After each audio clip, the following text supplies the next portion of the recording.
zajednički bicikl. Društvance iz naše ulice je vrlo složno, ali šta to vredi kad nemamo ni bicikl, ni koturaljke, pa čak ni trotinet.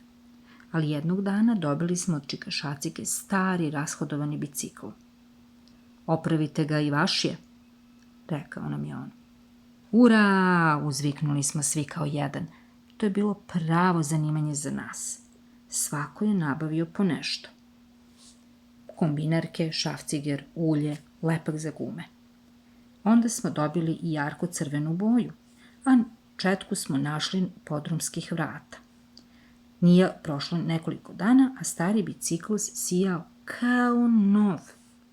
Alal vera, momci, rekao je čika Šacika, dok smo se mi šepurili kao da smo posada sionskog broda.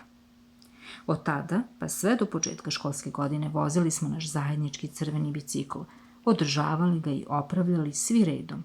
Naše drugarstvo postalo je još čvršće.